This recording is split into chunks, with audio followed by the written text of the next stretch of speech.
போப்பாண்டவருடன் Mussolini ஒப்பந்தம் செய்தல். So Mussolini போப்பாண்டவர்கிட்ட என்ன ஒப்பந்தம் செஞ்சுக்கிட்டாரு அப்படின்னு பாருங்கள். பாசிஸ்ட் கட்சிக்கென ஒரு மரியாதை பெறுவதற்காக வாட்டிகன் நகரத்தை ஒரு சுதந்திர அரசாக அங்கீகரிப்பதன் மூலம் ரோமன் கத்தோலிக்க திருச்சபையின் ஆதரவை பெறுவதில் முசோலினி வெற்றி பெற்றார். அதாவது என்னென்னா, இப்போ பாசிசம் அப்படின்னா ஒரு சர்வாதிகார கட்சி அப்படின்னு முடிவாயிடுச்சு. இவங்க வந்து பார்த்திங்கன்னா தேர்தலில் வெற்றி பெற்றதே மக்களை வந்து பார்த்திங்கன்னா பயமுறுத்தி அப்புறம் தான் வந்து பார்த்திங்கன்னா வாக்குகள் வாங்கியிருக்காங்க. இவங்களுடைய பிரச்சாரமே பயமுறுத்ததாக தான் இருந்தது. பயமுறுத்தி தான் வாக்குகளை வாங்கியிருக்காங்க. ஸோ இவங்களுக்கு வந்து பார்த்திங்கன்னா மக்களிடையில் வந்து பார்த்திங்கன்னா ஒரு கெட்ட பேர் ஆகி போயிடுச்சு.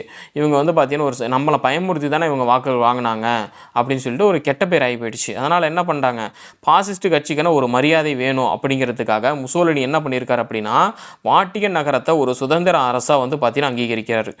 நான் வந்து வாட்டிகன் நகரத்துக்கு வந்து என்னுடைய சர்வாதிகாரத்தை செலுத்த மாட்டேன், வாட்டிகன் வந்து பார்த்தீங்கன்னா ஒரு சுதந்திரமாக அரசாக இருக்கும் அப்படின்னு வந்து பார்த்தீங்கன்னா முசோலினி சொல்கிறாரு. சரிங்களா? இதனால் ரோமன் கத்தோலிக்க திருச்சபையோடைய ஆதரவை வந்து பார்த்தீங்கன்னா முசோலினி பெற்றாரு. இதில் வந்து பார்த்தீங்கன்னா வெற்றி பெற்றுட்டாரு. இதற்கு கைமாறாக திருச்சபை என்ன பண்ணுது அப்படின்னா இத்தாலிய அரசை வந்து பார்த்தீங்கன்னா அங்கீகரித்து ரோமன் கத்தோலிக்க சமயம் இத்தாலியன் மதமாக அங்கீகரிக்கப்பட்டுடுச்சு. அதாவது ரோமன் கத்தோலிக்க சமயம் இத்தாலியன் சமயமாக அங்கீகரிக்கப்பட்டுடுச்சு.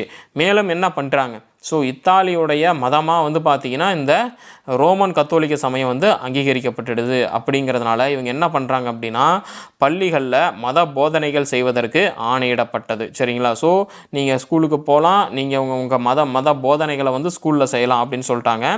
மேற்சொல்லப்பட்டவற்றை சரத்துகளாக கொண்ட லேட்டரன் உடன்படிக்கை 1929 கையெழுத்தாயிற்று.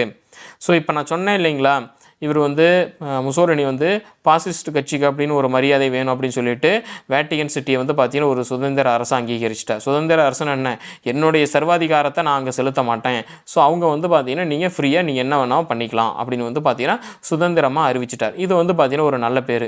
ஒரு திருச்சபை வந்து பார்த்தீங்கன்னா இத்தாலிக்கு வந்து பார்த்தீங்கன்னா அங்கீகரிச்சிட்டாங்க. இப்போது இவர் வந்து பார்த்தீங்கன்னா ஒரு ஆஃபர் வைக்கிறார், நான் உங்களை வந்து ஃப்ரீ பண்ணி விடுறேன், உங்களை வந்து எந்த ஒரு அதிகாரமும் எந்த ஒரு சட்டமும் நான் ஏற்ற மாட்டேன், நீங்கள் ஃப்ரீயாக இருக்கணும்னு சொல்கிறாங்க. அதனால் வந்து பார்த்தீங்கன்னா இந்த திருச்சபையும் இத்தாலிய அரசை வந்து பார்த்தீங்கன்னா ஏற்றுட்டாங்க. இப்போ இத்தாலியோடைய மதம் வந்து இந்த திருச்சபையோடைய கத்தோலிக்க சமயமாக மாறுது. சரிங்களா? இதனால் இவங்க என்ன பண்ணுறாங்க, பள்ளிகளுக்கெல்லாம் போய் போதனை செய்கிறாங்க. ஸோ இதுக்கான வந்து பார்த்தீங்கன்னா ஒரு சரத்து, இதெல்லாம் வந்து இந்த ரூல்ஸ்லாம் வந்து பார்த்தீங்கன்னா ஒரு உடன்படிக்கையில் வந்து பார்த்தீங்கன்னா கையெழுத்தாகுது. அதுதான் இந்த லேட்டரன் உடன்படிக்கை அப்படிங்கிறது. இது 1929 வந்து பார்த்தீங்கன்னா கையெழுத்தாகுது. இதை நோட் பண்ணிக்கோங்க.